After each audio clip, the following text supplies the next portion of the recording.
Assalomu alaykum hammaga. Meni atim Muhammad Amirzoda. Xudo xohlasa shu videodan yapon tili darsini boshlaymiz. O'quvchimiz bilan. Birinchi dars shu alifbodan boshlab ketamiz. Yapon tilini o'rgata olasanmi, qanday bilasanmi deganlarga savol tug'ilsa, Yaponiyada o'zida yapon tili maktabida 2 yil o'qiganman yapon tilini. O'zbekistonda ham Yaponiyaga kelishdan oldin taxminan 6 oy o'qiganman. Shu paytda uzoq vaqt Yaponiyada yashayman. Keyin taxminan 5-6 yil oldin JLPTdan M1 daraja olganman. JLPT degan narsa bor, buni ham boshida kirib o'tsak bo'ladi. O'sha bu yapon tilidan sertifikat darajasi JLPT deydi. Bunda o'sha 5 ta darajasi bor. Bular o'sha N qo'shib aytadi. Noryoku degani 5 eng pasti.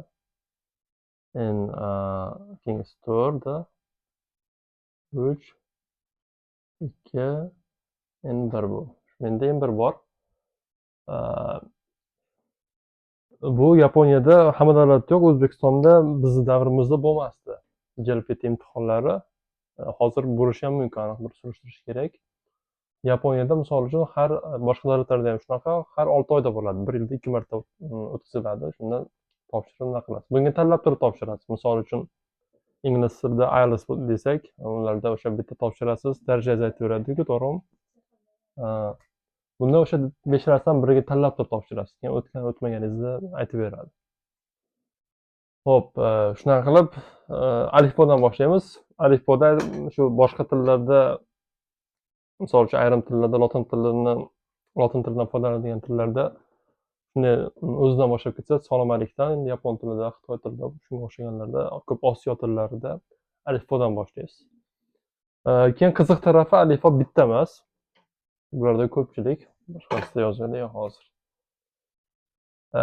3 ta alifbosi bor. Hozir 4 ta deb hisoblasangiz ham bo'ladi. Sababini hozir yozib aytaman. Birinchisi hiragana. Bu haligi xitoychalarda haligi har xil yozadigan naqa emas, iyerogliflar emas. Bu aniq alifbo 46 ta harfi bor. 46 ta. Ikkinchisi shunga o'xshagan narsa katakana deydi buni. Katakana ham buni farqi nima desangiz, buni asosan chet eldan kirib kelgan o'zlashtirilma so'zlarga ishlatiladi. Ingliz tilida loan word deydi. Uchinchisi kanji deydi. Kanji o'sha siz bilan biz bilgan murakkab o'sha iyerogliflar, Xitoydan kirib kelgan naqalar. Harf desa bo'lmaydi, shu iyeroglif deyiladi, shu karakter. Qiyin narsalar. Bu ikkalasi 46 tadan bo'lsa, bunda ham 46 ta. Bunda endi soni aniq yo'q, shu cheklanmagan, lekin M1 darajaga o'tish uchun taxminan 2000 ta bilish kerak kanjidan. Lekin ko'chada bir ishlatib, bir xotirjam yashash uchun menimcha bir 800 ta, 1000 ta yetarli bo'lsa kerak. Taxminan shu. Va to'rtinchisi romaji deydi bular. Romaji degani shu siz bilan biz bilgan, hop, lotin naqasi, lotin harfi bu. Lotin harfini ham ko'p iste'molda bor, ishlatishadi.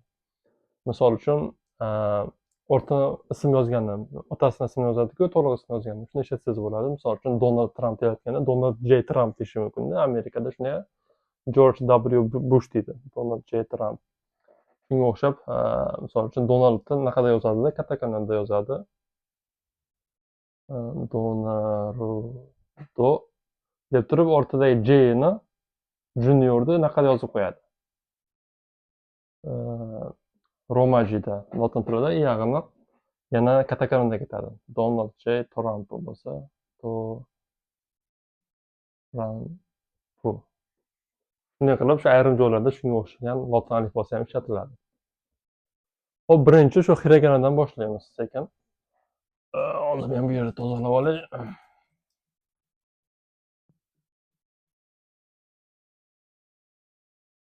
Hop. Hiraganada o'sha aytganimizdek 46 ta harf bor. Hop.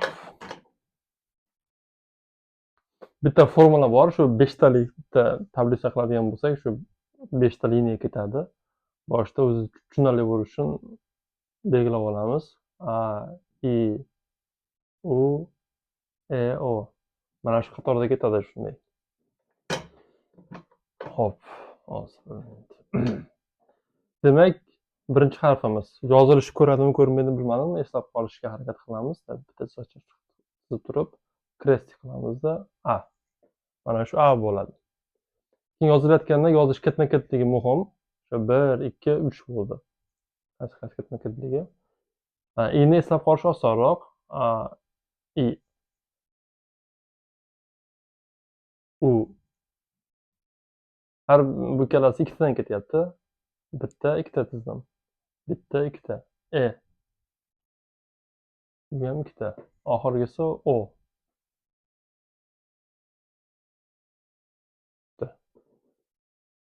Bu yozuvni endi hozir men yozib berganimdan esda qolmaydi baribir. Bularda hammasini mashq qilish kerak. Birma-ketin. Ketma-ket yozib turib mashq qilgandan keyin oxiri o'rganiladi. Xo'p, mana shu qatorda ketamiz. Endi bu yerga xo'p, bir daqiqa.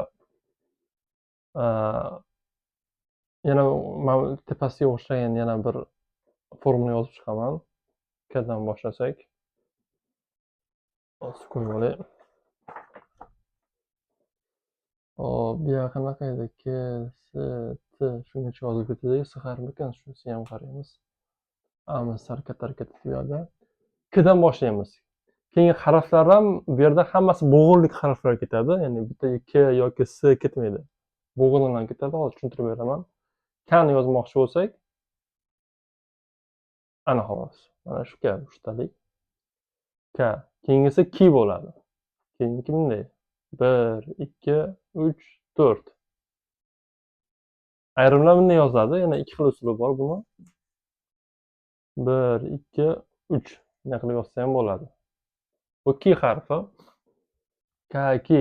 Ko'ryapsizlar, shu ketma-ketlikda ketyapti. K, ki, keyingisi ku. Bu oson. Bukilgan chiziq chizib qo'yasiz, ku bo'ladi. Eslab qolish oson. Shunday bukilgan chiziq deb kallangizni eslab qolsangiz, eslab qolish osonroq. Keyin bularda o'sha hammasini nimadirga o'xshatib eslab qoling. O'shanda ancha yaxshi bo'ladi o'zingizga. K, ki, ku, keyingisi K mana. E bor bu yerda. K. K. Va oxirgisi O bo'lganiga bu yerda ku. Yana bir narsa, yaponlarda O degandaqa yo'q, tovush yo'q. Bu ya'ni O o'sha. Belgilab qo'ysa ham bo'ladi. O bu. Ko. Men ikkita chiziq. I bilan ko'ni eslab qo'ysangiz bo'ladi. I shu yonma-yon turgan ikkita chiziq. Ko shu tepa bilan past bo'lib qo'ygan. Barobar qilib, qiyshiq barobar qilib eslab qo'ysangiz bo'ladi. O'sha hammasini nimadirga o'xshatib eslab qolish kerak. Xo'p, keyingisi sa bilan ketyapmiz. Sani qaranglar. Sa mana kiga juda ham o'xshaydi. Faqat o'sha bitta naqalik, bitta chiziq bor. Bu ham xuddi kiga o'xshab ikki xil yoziladi. Mana bunisi birinchi usuli. Hop, ikkinchisi mana bunday ketyapti. Deb uzmasdan yozasiz. Uzr. Bunaqa o'xshab. Ikkita chiziq bor. 1, 2 ana. Sa. Keyingisi muhim nuqta mana shu yerda. Keyingisi i'ga keldik. Sadan keyin i bo'ladi si. Lekin yaponlar si deyolmaydi. Si degan harfi yo'q. O'shanga xo'p, bular shi deydi. O'shanga mana boshqa rangni yozib qo'yapman. Shi. Shi. Keyin bu juda ham mashhur, ya'ni teskari tarafga mashhur harf, sababi shi degani yapon tilida o'lim degani. Xitoy tilida ham shunaqa, adashmasam, o'lim. O'shanga yaponlar juda ham jiddiy bir hadiksirab, ayniqsa irimchilari hadiksirab qaraydi bunga. Shi deganda sal qiladi. Keyin yapon tilida tur degan so'z ham shi degani. O'shanga ko'p binolarda 4-qavat bo'lmaydi. Xususan men ham Yaponiyaga birinchi kelganimda unaqa bo'lmagan. 4-qavatda yashaganman, lekin qavatimiz 6-5 edi. 5-qavat deyilardi. Yoki 4-xona bo'lmasligi mumkin. Birinchi xona 2, 3, 4 edi, 1, 2, 3 edi, keyin 5-chiga o'tib ketadi. Bunaqasi bor. Bu shi o'sha. Xo'p, keyingisi nima ekan? Sa, shi, su. Su yana shu oddiy suv bor. Hoppa mana. Buni shu bitta naqasi bor. Jingalaki bor. O'shani eslab qolasiz. Sa, shi, su, se. Se. Nihoyat oxirgisi so ana. Mana E'ga o'xshaydi bu yerda mana. Birinchisida hech qanaqa undosh yo'q, birinchi qator shu A, I, U, E, O shuni o'zligi. Keyingilarning hammasiga alifbo qo'shilib ketadi. Tini sal ertaroq yozib qo'ygan ekanmiz.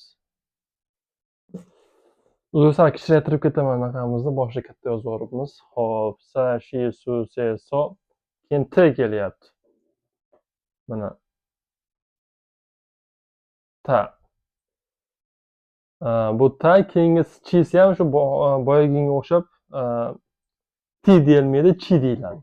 Masalan, haligi kung fu pandaning oxirgi qismlarida chi deb borku, o'zingning chingni top deydiku, o'shani eslab qolsangiz bo'ladi. Chi. Ta, chi, keyin bundan keyin o'sha ketma-ketlikda tu kelishi kerak. Lekin yaponlar tu ham demaydi, tsu deydi. O'sha ruscha holatdagi ts borku, o'shandan eslab qolasiz. Mana boshqacha talaffuz qilinganlarni noto'g'ri anaqalarini ajratib yozib qo'yibman. Yashillar tsu bu. Tsu. Xo'p, keyinlari o'zgarmagan. Ta, chi, tsu, te. Te bu haligi shu O'zbekistondagi mashhur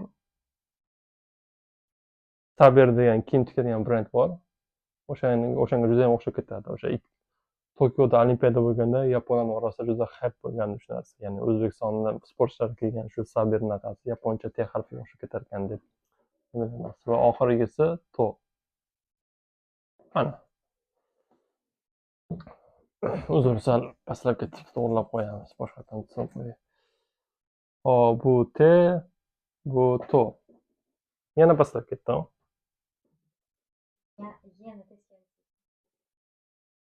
Ha, shunaqa desa ham bo'ladi. Hop, o'tiraversammikan? Yog'iga tushib pasayar ekan. Stolimiz pasayar ekan. Xo'p, mana. Demak, T ketma-ketligida xo'p. Keyin N keladi, keyin H keladi. Xo'p, Nga yetib keldik. Hozircha N degan naqamiz yo'q. Nani o'zini ketyapmiz. Xo'p, mana tepasidagi taga o'xshab ketadi. Bitta jingalagi bor. Na. Keyingisi ni. Hoppa. Bitta ilmoq qilib mana bu yerdagi kun olib kelib qo'ydi deb eslab qolsangiz ham bo'ladi. Ni. Keyingisi nu. Mana. Ketma-ketlikka e'tibor beryapsiz. Ni, nu. Keyin bularda shu boya aytganimdek o'zingiz mashq qilishingiz kerak. Mashq qilganda ham qanaqa mashq qilasiz, hozir tushuntiraman. Bitta harfni, misol uchun A ni yozib olib turib buni daftaringizga ketma-ket to'ldirib yozganingizdan keyin esda qolmaydi. Buni o'ziga o'rganishning yo'li bor. Tanangizni miyangiz uchun shok bo'lishi kerak. Esdan chiqarasiz, o'rganasiz, esdan chiqarasiz, o'rganasiz. Misol uchun A ni yozib olasiz. Bir qator to'liq A deb yozib chiqasiz. Pastiga A ni qaytarmaysiz. Pastiga endi I ni yozing. I yozib qaytarasiz. Keyin E, O deb beshalasini ketma-ket yozib chiqingda bir qatordan. Buni yozayotganingizda anaqa esdan chiqadi. A esdan chiqadi. Yana A ni bosasiz. Yozib ketma-ket qilib turib, alishtirib yozing. Bitta harfni olib turib uzun yozib chiqsangiz, uni baribir ozginadan keyin esdan chiqib ketadi. Miya uchun shok bo'lishi kerak. Esdan chiqaradi-da ozginadan keyin. O'rganadi, esdan chiqaradi, o'rganadi. Mana o'shanda oxiri esdan chiqmaydigan bo'ladi. Tezroq o'rganasiz. Xo'p, keyin nega keldik a? Nun bilan ne eng naqa uzr, kam ishlatiladigan naqalardan-da. Ukkalasi na, ni, nu, ne. No endi oson. Ko'p ishlatiladi. Na, ni, nu, ne, no. Bu n-niki. Keyin h-ga keldik. H-niki ham ikkitali mana yerda. Ketma-ketlikda eslab qolamiz. Ha. Hop. Keyingisi hi. Hi ham bir xaltacha. Qopcha deb eslab qolsangiz bo'ladi. Hi bo'ladi bu. Keyingisi mana yana e'tibor beramiz. Ketma-ketlik bo'yicha u ni qatoriga keldik. Hu bo'lish kerak edi. Yaponlar hu ham deya olmaydi. Fu deydi bular. Fu. Ikkita usuli bor. Bitta 3 tus bo'lganingizdan keyin ikkita tarafini ne qilib qo'yasiz? Mo'ylab qo'yib qo'yasiz. Hu bo'ladi. Ikkinchi usuli fu bo'ladi. 3 ga o'xshagan naqatsizda keyin bu yerni ham to'lqinlab qo'yasiz. Ikkita usuli bor. Buni ham fu. Keyingisi shu o'zini ketma-ketligida he. Hop. Mana bunday juda oson. Men aytdim cho'zib yubordim. He.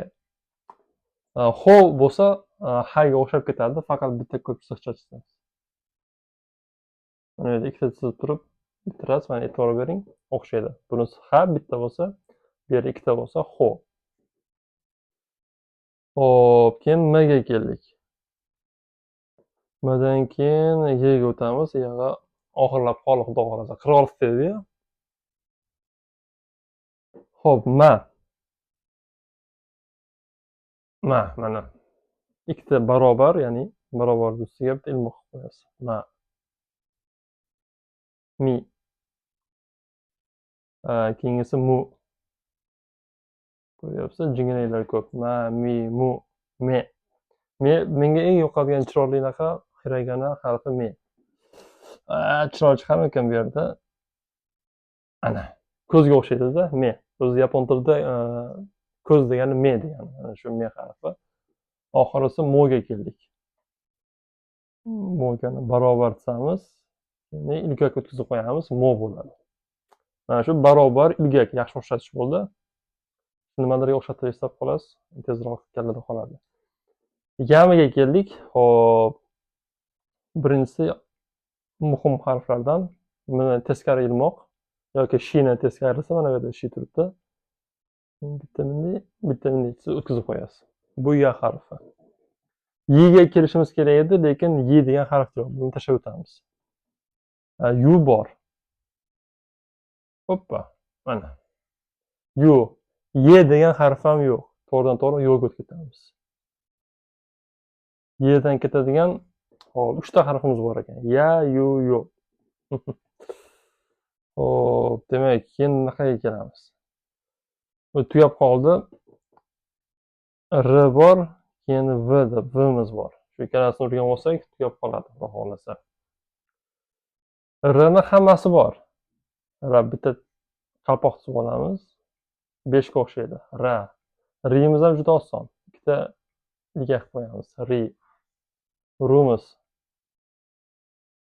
Hoppa. Ruscha harfga o'xshab ketadi-ya. Ra, ri, ru, re.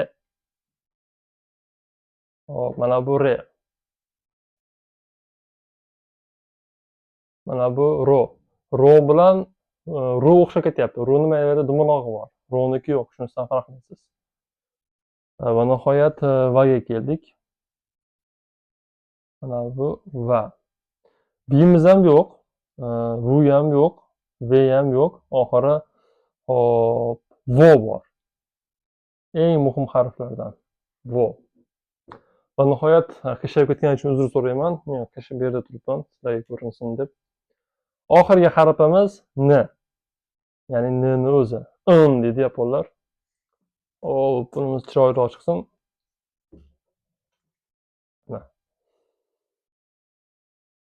N.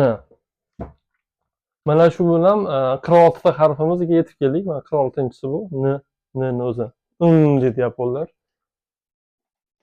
Shular bilan 4 ta shu qoidalardan tashqari anaqamiz bor. Shi, chi, tsu, fu.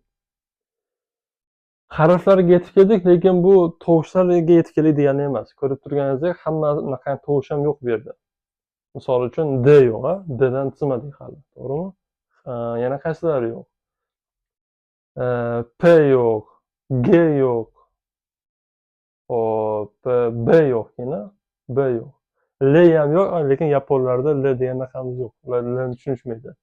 Misol uchun laylak desangiz, rayrak deb gapiryapti o'ylaydi, chunki L'ni R eshitadi. Xuddi arablarda har xil zlar bor, bilasizmi? 4 xil z bor arablarda, adashmasam. Ular o'zlari bir z'sini aytaveradi, lekin biz qulog'imizga bir xil z eshitiladi hammasi. Oddiy arabcha o'rganmagan quloqqa. L degan tovush yaponlarga ham shunaqa. L'ni tushunmaydi. Q kabi. Q degan tovush ko'p narsalarda yo'q, inglizlarda ham, o'rislarda ham yo'q. Biz qalampir desak ham, misol uchun o'rislar kalampir deb eshitadi-da, chunki Qni tushunmaydi. Xuddi shunday naqa. Ayrim tovushlar yaponlar shunaqa, farqiga bormaydi. Bu hamma tillarda bor naqa. Bir tilda bor xususiyat, boshqasida bo'lmaydi. Lekin ayrim naqalarda chiqarsa bo'ladi tovushlarni. Misol uchun mana shuna G dan boshlayapsiz. Mana bu K deb turganimiz nimaga K ga eng yaqin tovush qaysi? K ga eng yaqin tovush G bo'ladi. Mana yerga G deb yozib qo'yamiz. Kdan G degan tovush chiqarsak bo'ladi. Buni qanday chiqaramiz? Juda ham oson. Xo'p. Tenten degan naqa bor. Tenten. Nima chizib qo'yasiz? Ikkita chizib qo'ysangiz, mana shu K degan harfimiz G ga aylanadi. Xo'p. Kiga xuddi shunaqa formulada teng-teng qo'yib qo'yamiz. Gi bo'ladi. Ku. Teng-teng qo'yasiz, gu bo'ladi. G, uzr, ke. Teng-teng qo'yamiz, nima bo'lyapti? Bu ham ge bo'lyapti. Ko, go bo'ladi. Kemiz bir chiroyli.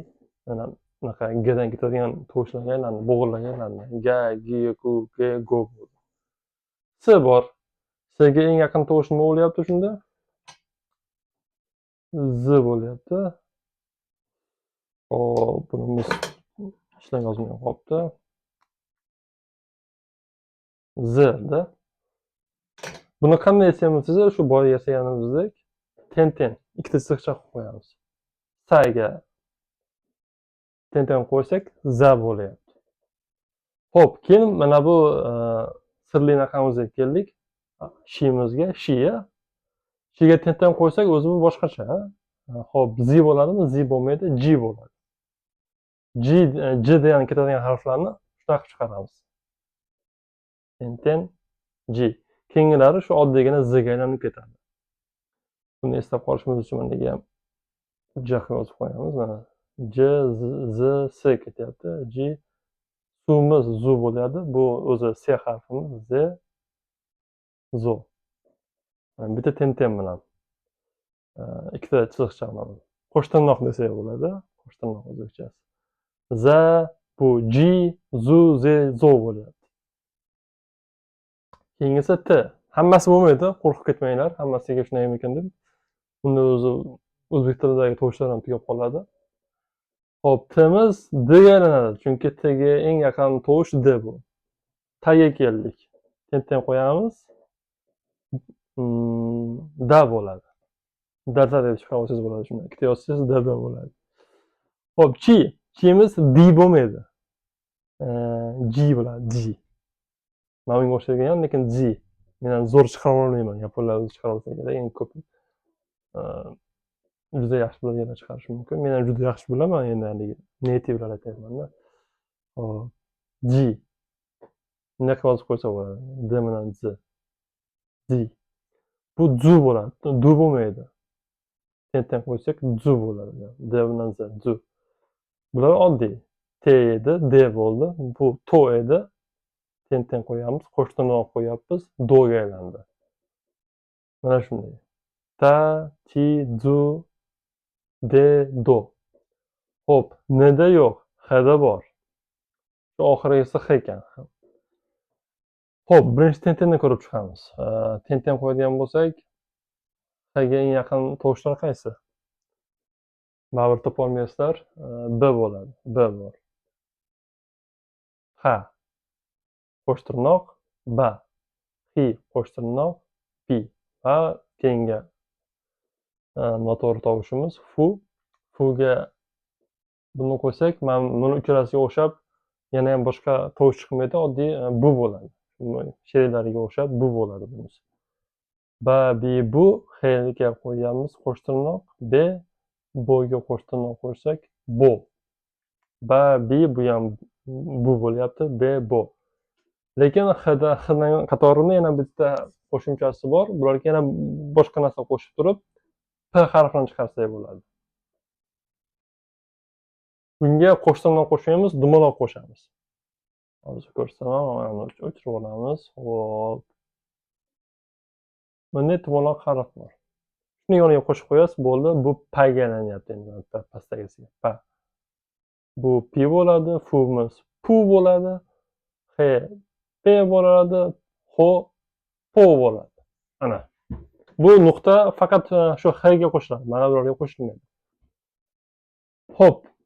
Qo'shimchalarimizdan shu alifbolarimiz yetib keldi. Lekin bularning hamma narxalarini chiqara olmaymiz. Tovushlarni misol uchun aytaylik, j bori. Hop, ja demoqchi bo'lsak nima bo'ladi? Bu o'zi shiydi, qo'sh tirnoq qo'shsak j bo'ldi, ja demoqchi bo'lsa. Aytaylik, buni a degan harfimiz bor. Lekin mana bu yerdan durustdan oldinroqqa kelaman. Hop, j bilan a ni yozib qo'ysak, j a bo'lyapti, ja bo'lmayapti. To'g'rimi?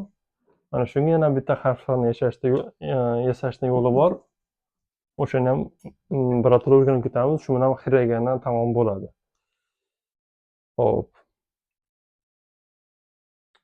Qaysini yozamiz? Buni yozamiz. Birinchi mana Kdan ketamiz. Ki. Bunda mana shu yerdan ketadigan 3 ta harfimiz muhim rol o'ynaydi. Xo'p, ya, yu, yo. Da yani kichkina qilib yozamiz. Ana qaranglar, bu hozir ka bo'ladi. Tepasiga, uzr. Tepasiga yaponcha yozib oldim. Ka harfini yasadik mana. Yamiz kichkina. Agar yani katta yozsak, xo'p, buni yozsak nima bo'lyapti? Kiya bo'lyapti. Kiya. Mana bu yerga i ham qo'shiladi. Yozuvim uchun uzr so'rayman. Kiya. Lekin yana shunaqa xususiyati bor yapon tilida. Xo'p, kichkinada yozsak, mana buni i'si o'chib ketadi. Kiya bo'ladi. Mana bu yerga kiyaga aylandi. Kiya. Shunday qilib bir tovush chiqariladi. Xuddi shunaqa, hop, yana naqasini, yuzini ishlatamiz. Kichkinada. Q. Atak, buni ham yuni ham kattada yozganimizda Q bo'ladi. Endi shuncha Q bo'lyapti. Plamastirimiz qolmayapti. Yana bittasini yozib olaylik. Oxirgisi xuddi shu formulada Q bo'lyapti. O'qilishi Q. Yana bitta naqasi, endi buni yozib ketaveramiz deyman. Mana buni yozaylik. Qo'shtirnog'imiz bor edi-ya. Shuncha qo'shtirnoq qo'shib qo'ysak, buni kiya emas, giya bo'lyapti. Mana bunga ham qo'shamiz, gy bo'lyapti. Bunga ham qo'shtirnoq qo'shsak, kyo nima bo'ladi? Gyo bo'ladi. Ana xolos. Gyomumi? Ha, shunga uni davomi ham bor. Uni ham shunaqa giyomu bo'lib ketmaydi-da. Gyomu bo'ladi. Shu kini yoki gini isi o'chib ketadi. Gyomu bo'lsa, xo'p. Keyingisi shu olovrini yozib ko'taramiz. Shdan ketamiz. Xuddi sha demoqchi bo'lishimiz mumkin-da. Endi shni o'zini yozib turib, yana kichkina yozamiz. Shi emas, sha bo'lyapti. Sha. Hop. Yu. Shu bo'ldi. Yo qo'shyapmiz. Shu. Xuddi shu formulada ten qo'shadigan bo'lsak, ya'ni qo'shtirnoq qo'shadigan bo'lsak, bu nima bo'ladi? J bo'ladi. Bu J bo'lyapti. Bunga ham qo'shamiz. Ju. Yana qo'shyapmiz. Jo bo'lyapti. Oson narsa. Shu. Yaponni naqasi qiyin, to'g'ri, bitta qarashda qiyinlikka qiyin, lekin qo'ldan kelgancha soddalashtirishga harakat qilgan bo'laram. Oxirigacha qiynalmaylik, до конца bosmaylik deb turib, shu bitta qo'shtirnoqni qo'shishingiz bilan bitta harfni o'zgartirsangiz bo'ladi. Xuddi shunaqa keyingisi chiga ketyapti. Chi, kichkina ya qo'shamiz, cha bo'ladi. Cha. Xuddi shunga kichkina yu qo'shamiz, tepadaganga o'xshab. Bu chu bo'lyapti. Pikachu bor-ku, Pikachuni bilasiz? Pikachuni chusi xuddi shuni yasaladi. Oxirida qo'shimchasi ham bor-ku, Pikachu. Usuli bu bir xil. Cho. Mana bunday. Chotto deydi-yu. Cho'ga o'xshab. Biladiganlarga. Keyingisi ozgina qoldi, uchta qoldi. Ndan yasab qo'yamiz. Hop, na. Bu ko'p ishlatilmaydi, bo'lib qo'ygan yaxshi. Niya. Hop. Niyu. Oxirgisi niyo. Yozishini yozib, o'qilishini yozib qo'yamiz. Bu niyo qoladi. Bu niyo qoladi, ha? Xo'p, keyingisi h. Haligi hi degan raqamimiz bor. E'tibor bergan bo'lsanglar, faqat i dan ketadigan olinyapti. Ki, shi yoki ji, chi, ni. Shu o'rtadagi hizdan olinadi hammasi. Bu kichkina ya, yu, yo'dan yasamoqchi bo'lsa nimadir. Hi esimda bo'lsa, qopchaga, xaltachaga o'xshagan narsa edi. Hi. Ya qo'shyapmiz. Xiya bo'lyapti. Xiya. Xuddi shunday xiga yu qo'shamiz. Yozuvi uchun uzr, hozir yaponlarni o'zi ham alifbolarni yozmayapti. Hamma keyboardga o'tib ketgan. Telefonni, kompyuterda taiping qiladi. Unisiga doska, hop, sekin-sekin o'rganib olamiz mayli. Bu xiyu bo'ldi. Bu xiyo bo'ldi. Hop, va nihoyat m. M'dan tushamiz. Tepasiga joy qolmadi hozir. Hop.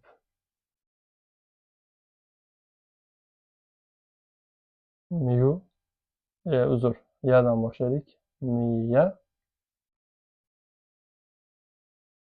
Miya. Hop. Miyu. Miyo. Hop. Miyo qilyapti. Miyo qilyapti. Demak, oxirgi anaqamiz rdan ketadi. Buni ham o'sha i'dan i'sini, ri'sini olamiz. Hop. Riya. Riya. Riyu.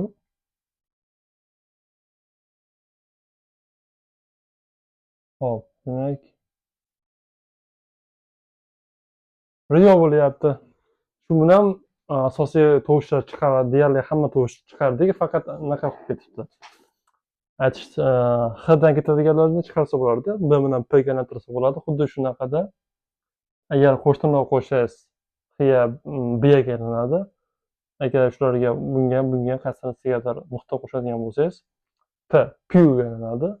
Bu Pyu bo'lib qoladi yoki uning xohlang qo'shtirnoqdan xohlang bularga ham nuqta qo'ying. Bio yoki Pyuga aylanadi. Shu bilan xiraganamiz tugadi. Hamma tovushlarni chiqarib oldik, xudo xohlasa. 46 ta harfni o'zi 46 ta, lekin tovush ancha ko'p ulardan. Xo'p. Xiraganamiz birinchi darsimiz shu bilan oxiriga yetdi hisob. Keyingi darsda katakanani o'tamiz. Darslarimizda Minano Nihongo bo'yicha o'tamiz. Bu Minano Nihongo o'sha asos yapon tilini o'rganadigan hozir asosiy kitob bo'lib turibdi hozircha. Xuddi ingliz tilidagi Hadvega o'xshagan. Xo'p, yana nima? Buni yaxshilab o'rganish kerak katakanaga o'tguncha. Katakana osonroq, xudo xohlasa bundan ko'p yozuvlar esda qolarlik. Buni o'sha yozishda daftar bilan yozib turib, buni videoga qarashingiz shart emas. O'sha odatda o'zi qanaqadir alifbo o'rganmoqchi bo'lsangiz, yapon tilini ayniqsa internetga qarasangiz, bitta jadvalda chiqarib beradi, uni qidirsangiz. Hamma harfni o'shanga qarab ketma-ketlikda mashq qilib yozib chiqasiz. O'sha bitta yozganda o'sha boya aytganimdek uzoq qilib yozolmang. Bitta harfni uzun yozib chiqmang. Galma-galni yozing. Galma-galni yozarsangiz yaxshiroq sizda qoladi. Xo'p, hozircha darsimiz shu. Kommentariyalar bo'lsa bemalol kommentariy yozasizlar. Qo'limdan kelgancha javob berishga harakat qilaman. Assalomu alaykum. Sog' bo'ling.